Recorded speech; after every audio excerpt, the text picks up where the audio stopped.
New Thought Media Network. We are a global broadcast network of positive music, media, and entertainment, inspiring humanity's evolution along the journey of enlightenment and creating a world of love, peace, empowerment, and prosperity for all. New Thought Media Network. Positively inspiring.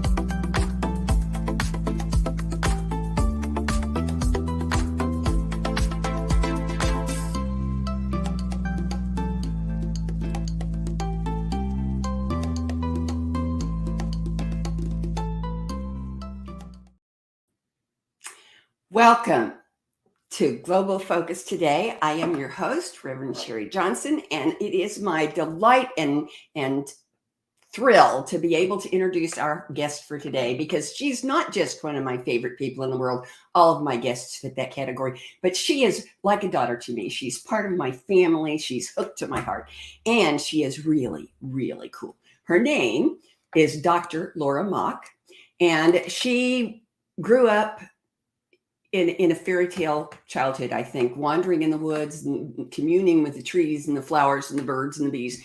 And then she got lost, like we all do, and discovered what it's like to take a spiritual journey of your own. And now, through her ministry, Vistara School of Wisdom, she helps other people learn how to figure out what their journey looks like and blossom through it and bloom through it. So please help me welcome Dr. Laura Mock. Oh, hi. That's always so sweet.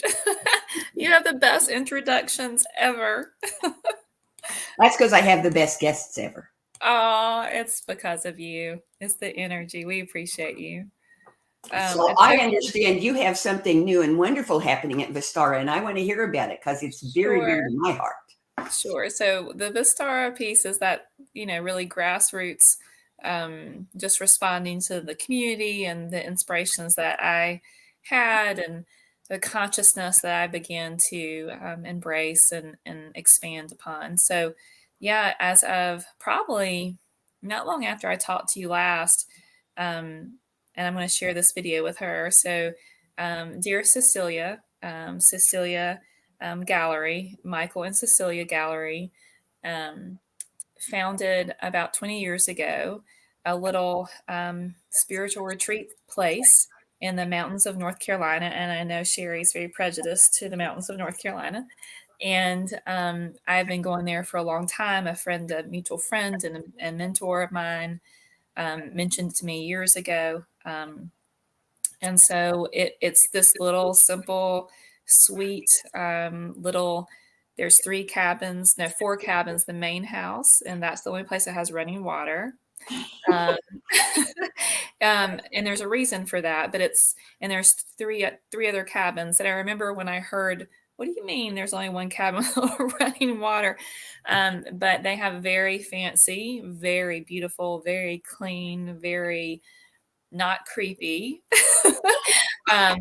composting potties. I can't believe I'm here talking about that right now. But anyway, it's important to know because there's this gorgeous waterfall that runs through it.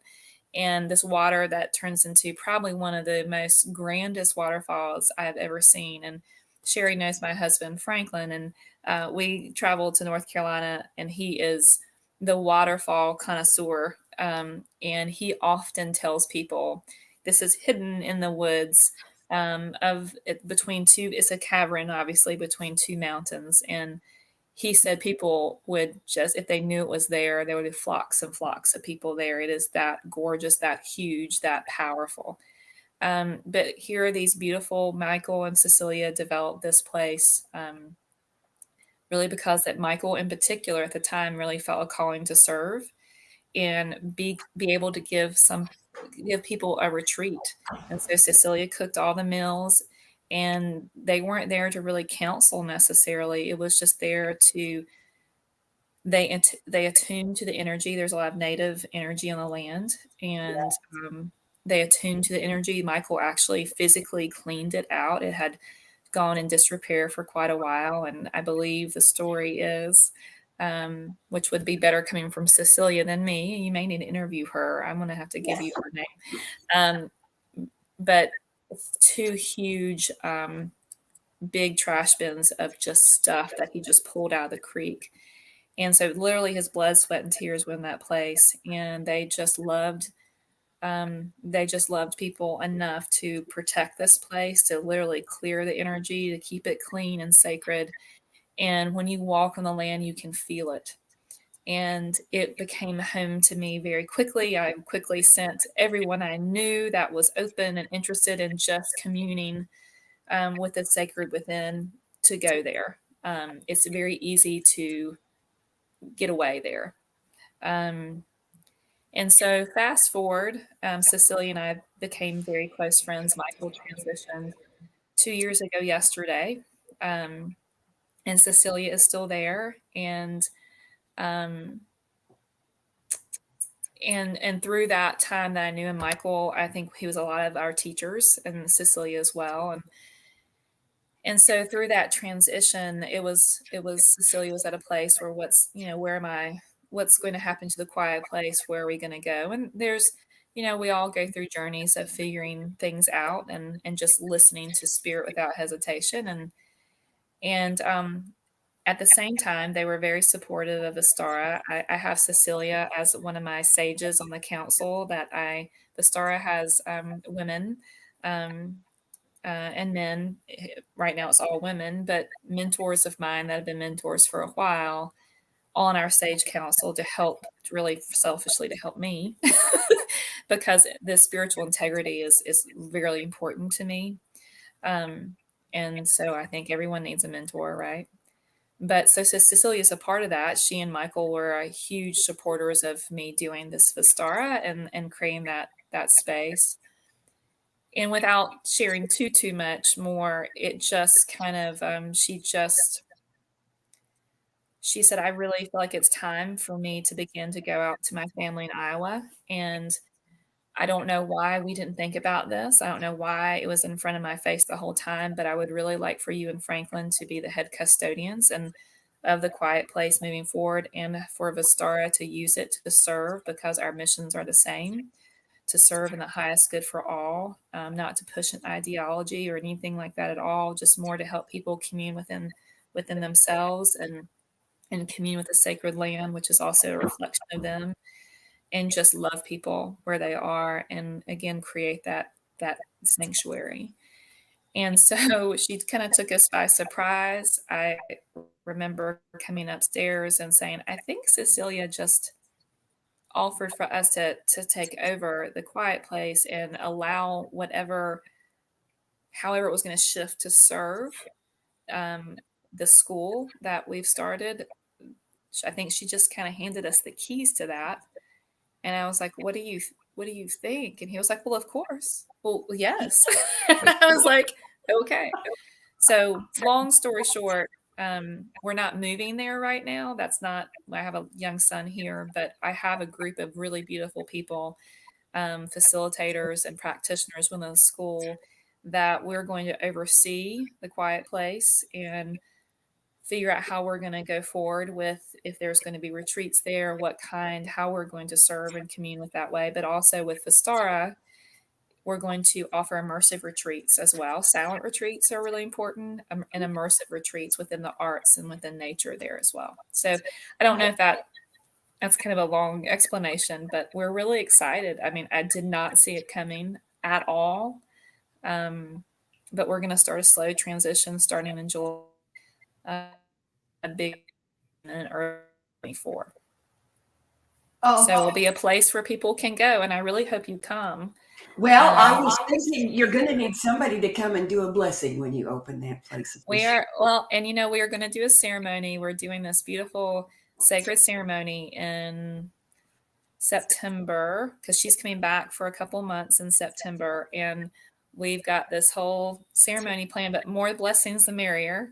And Laura Fleming, who is a practitioner and she's a shaman within the school, she's going to facilitate that ceremony. And we're going to just honor each other. But it's my intention to serve the community of the Quiet Place in the highest good for them, as well as quietly bringing in the sacred school wisdom, the Vistara school wisdom to serve. And I frankly don't know the whole story. I think following spirit without hesitation has been my my mantra. And boy, you just never know what's going to happen when that happens. So I'm trusting that it's all going to show itself. And I definitely have some inspirations, but.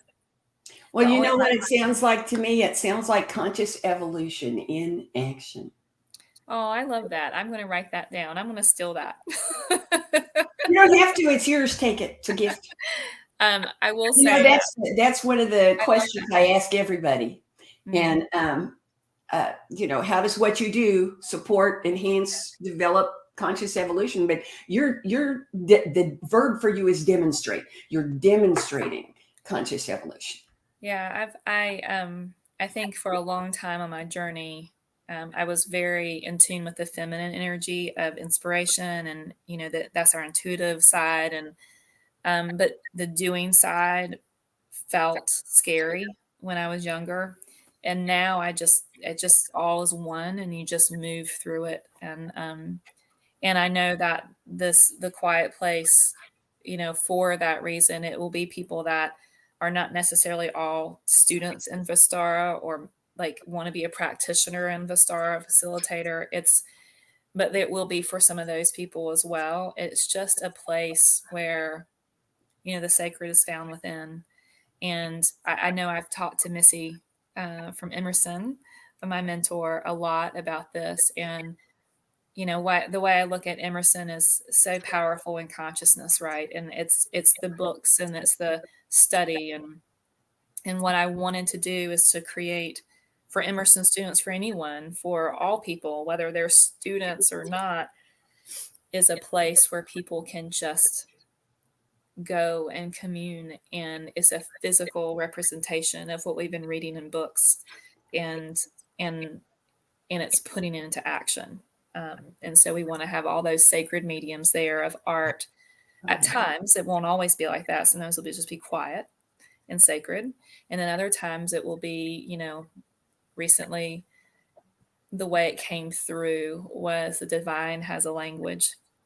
And it comes through in the sacred mediums on earth, which are art, visual arts, expressive arts, dance, music. Don't forget poetry. Poetry. Well, yeah, all the expressive arts, right? Writing, like all of that. And all of those things have one thing in common, and that thing is harmony.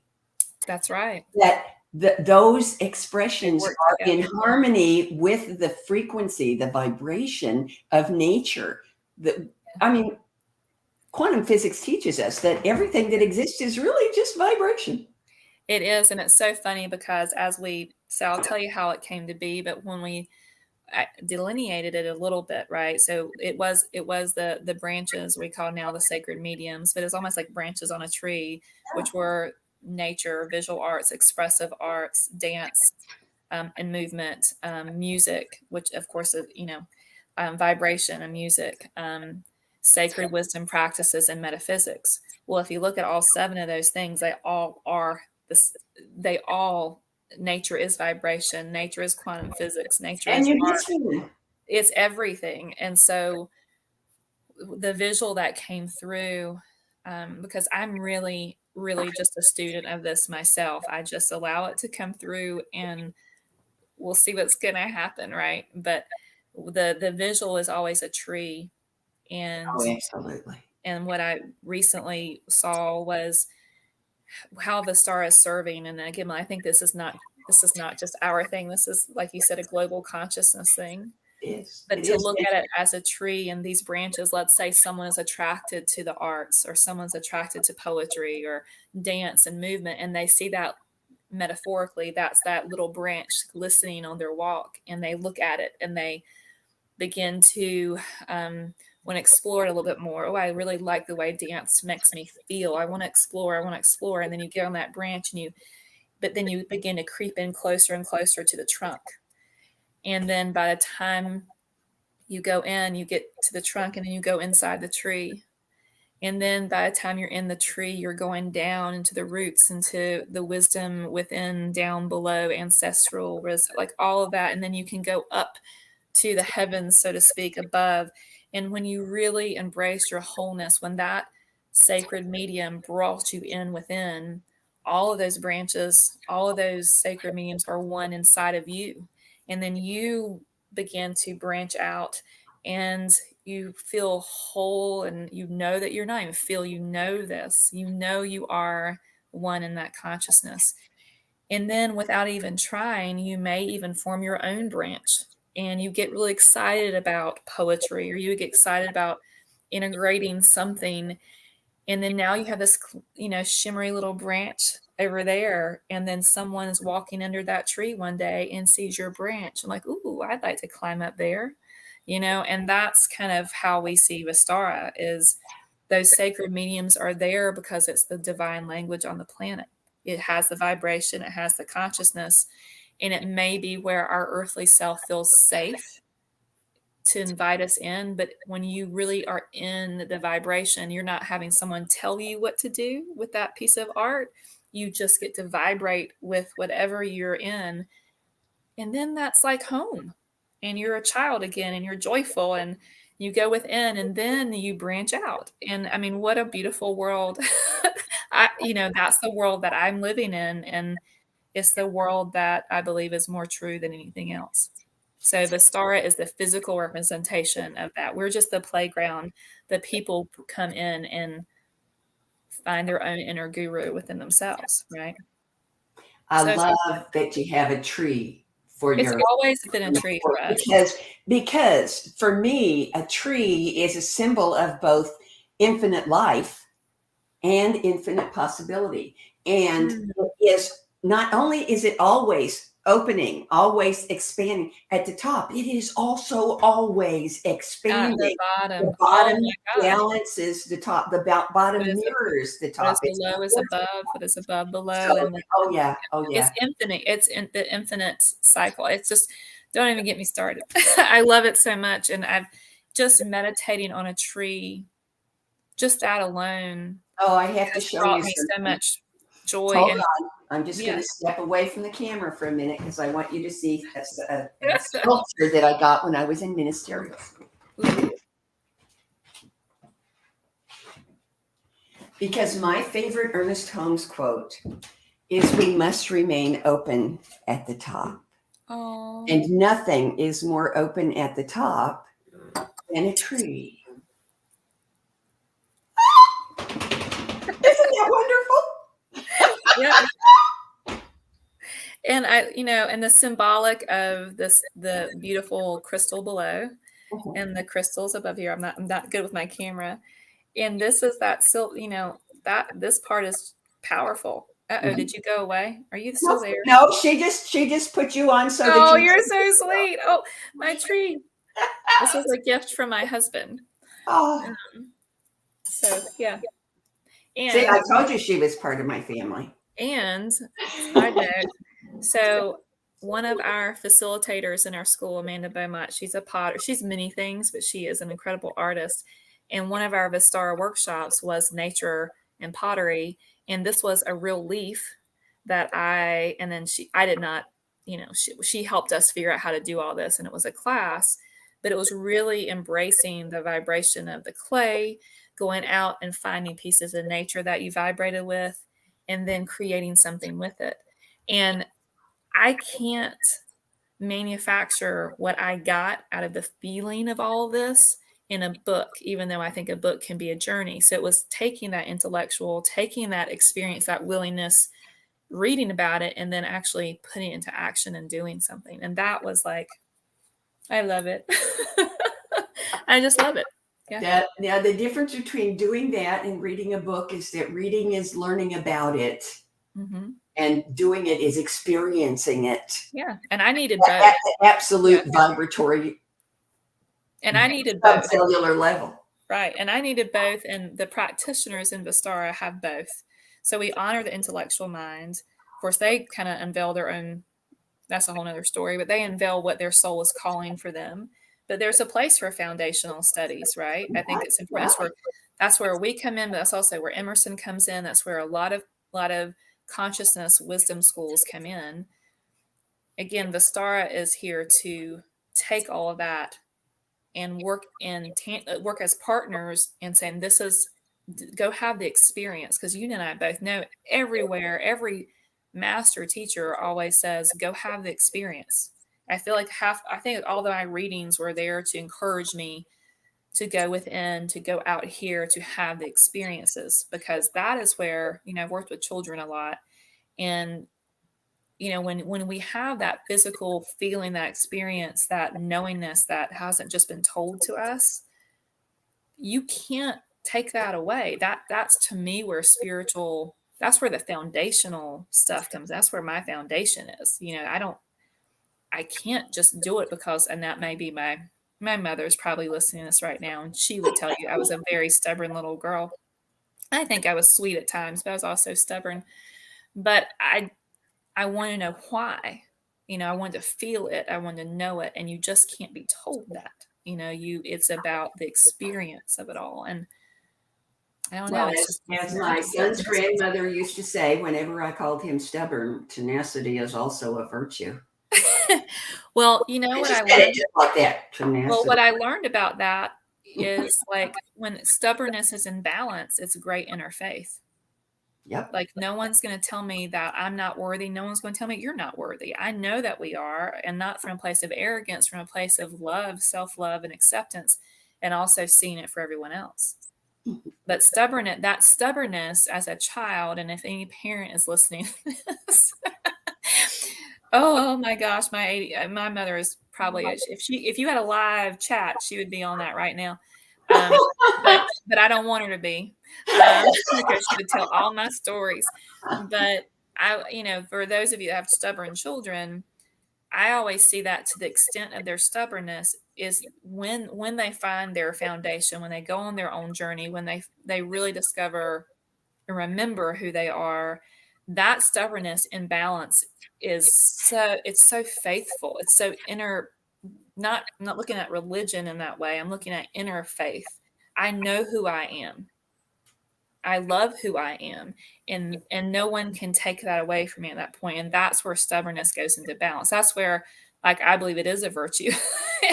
Well, I've always believed that the children are born unpolluted, perfect images with absolute total access to divine mind, wisdom, intelligence, inspiration, all of that. And then when they learn to talk and walk and interact with the world, we plaster so much gunk on the outside of that that they forget. Oh, yeah. They forget who they really are. And then if you're really lucky, you're in your mid-20s when you realize that's what's been done. Yeah. And you spend the rest of your life peeling the crap off. Yeah. Back to the perfection that was always there in the first place.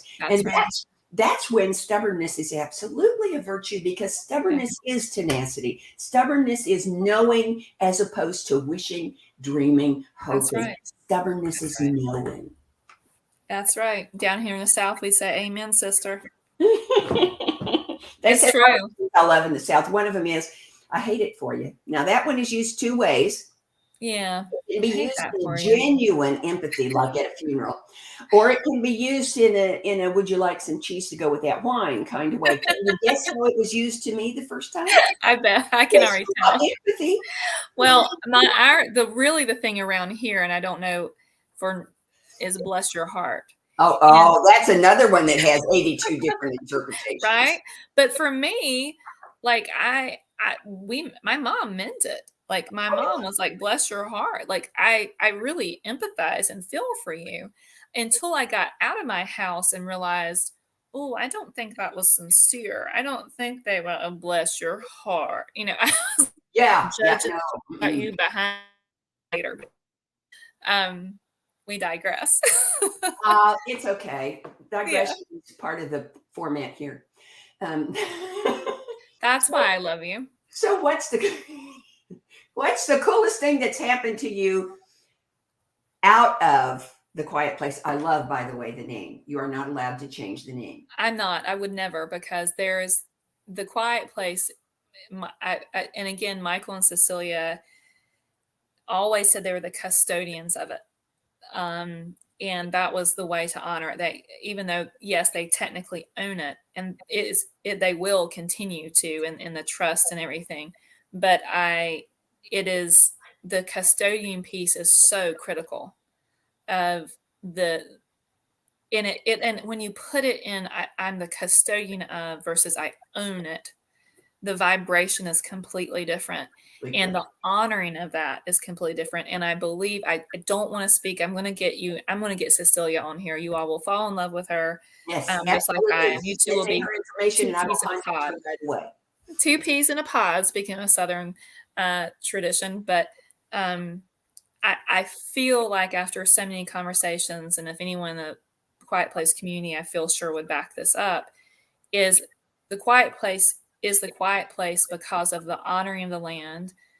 No one would ever, Michael would never, ever, ever want to say, I am the healer. He would say, I facilitate healing. I allow it to come through me as me, but you did this for yourself. I'm supporting you, but you did this for yourself. And I've always felt that integrity was really beautiful, because it's about empowerment. And I believe the quiet place is the quiet place because of the beautiful souls that came, even if the souls were struggling at that time, even if they were in pain. There are these beautiful people that are here to remember. And I believe the quiet place is about the community of people that loved and appreciated it. And I believe the land gave something back to them. It's this beautiful circle. So yeah, it's pretty incredible. And it's just, I'm incredibly humble, and I don't know the full path. And if you had told me that in my 20s or in my teens, because I wanted to control my path, because I was insecure about, scared, I didn't know what I didn't know. Now it excites me to not know exactly where it's going, but I do have that inner faith, that little stubborn little girl in balance inside of me, just trust. I want to talk to that stubborn little girl right now for a minute, because there's some questions I'm going to ask you that I ask everybody, and one of them is 10 years from now. Oh Lord! Every single thing goes exactly the way you want it to go. Every teeny tiny detail goes exactly the way you want it to go. Mm-hmm. What will Vistara and the Quiet Place look like? Well, I have to answer that saying I don't. I'm asking to serve. So I'm asking to be the vessel of service of this physical place. So the only thing I do know is I'm a servant of that place. And my husband and I both are. And then also there's several practitioners and facilitators in the school that will also do the same thing, because we're a community coming together to do this. And I also know that I feel called to protect the energy of the place, and the protection might not be that, there's two different ways of looking at protection, right? There's an ego way of looking at it, like control. And there is I'm going to honor this place every single moment of every single day. And that in itself takes care of that, right? I'm going to clear it and see it and appreciate it and gratitude. Beyond that, I don't have a detailed, the intention will guide the way. That is all I know. And if I get out of my own way sometimes, like if I start to want to control things, and I, have this big, 10-year plan of I want to see this, this, and this. Bottom line is I know that there's something bigger than me that knows more or is guiding the way, that is also part of me. And I'm just asking to tune into that, and sometimes be brave enough maybe, or courageous enough, or strong enough to be able to say a divine no or a divine yes when I tune into the energy, the place, and the intention, and it just guides the way for me. So I don't know if that's really what you were Oh, asking. that's just exactly what I was looking for. So Exactly I still, the biggest intention is a sacred, holy, full of spiritual integrity place where people can remember. And if I think about that too much, I will absolutely cry because I know what it did for me. So, the next question I usually ask, we've already answered the one about conscious evolution. So the next one I usually ask is about how what you're doing contributes to or supports or enhances world peace. And I'm wondering how you're going to answer that one. Me too. Let's find out. Well, I mean, I think the biggest thing is when there's peace within. Peace is without, not without in the one way, but out. And so what goes on within is going on out here, and then we take this within here and go in, like it's this infinite, beautiful journey. So, and I believe that one person makes a difference. So I believe when one person remembers their wholeness, accepts, embodies their wholeness, knows that they are worthy, knows that, the effects out here and the choices they made, or what they may call mistakes, it's not quite what it seems. My teacher Marion would always say things are not quite what they seem. There's interdimensional things here at play. And I'm big in the quantum exploration. I love that. The star is huge, big into exploring that. But when there's peace within, because we matter, and when you walk on holy ground, knowing that you are really in a way equals, that they're serving each other, I don't see how that cannot ripple out and serve. And the tricky thing about it to me is, finding peace within is not judging your neighbor. I read something really, and how their journey is going, or what they're doing or what they're not doing. And I read something really recent. And I apologize for not calling this author out right now because I can't remember where it was right now. But I think it was a book about quantum physics or something like that. And he said, the most powerful thing, this kind of goes with your question, the most powerful thing, we can do is know thyself. And know it. When you know thyself, you're at peace. To me, I mean, it's just because we are made whole, we are whole. But he said that's the key. And he said all major religions, of course, and you'll probably know this more than me in detail, but all major religions, the golden rule is at the core of all of those religions. Do unto others, and of course here in Christianity, do unto others as you would do unto other. Have to, that thing. Do unto others as you would have done unto it. Unto you, and there are 23 or 24 different versions of that. There are. And if you go, I mean, I didn't do the research, but I allowed someone else to do the research for me. I read about it, and I remember being in awe of that. But he said, and this is probably me working on so I'm a spiritual counselor mentor with children all the way up to adults in their 80s, and then also I do intuitive sessions as well. And so I'm a student of my clients all the time. But especially working younger, teenagers and college age kids, and also relating this to myself, he said, you have to pair the golden rule. If the golden rule is on its own and you do not pair it with know thyself. So the last time I am on the front lines with these kids a lot, from teaching to now. And the biggest epidemic of the world is self-worth, right? And our children. And there's lots of reason for that. And everybody can point fingers all over the place. The bottom line, it's here. Children are leaving us in droves. And there's a lot of struggle. And self-worth is not there. So if you're telling someone, do unto others as you would have do to yourself, how are people treating themselves? This author, and I will try to text you the author's name because this is not my work. This is his work. But boy, that made so much sense to me. So he said, so if we're not, if we don't go on a journey of knowing thyself and who we are at our core and find that inner peace and understanding what we really are and what we're not, then you're going to cancel each other out. You're going to judge the heck out of your neighbor. You're going to criticize them. You're going to hate them. You're going to have all these feelings because you're also doing that to yourself.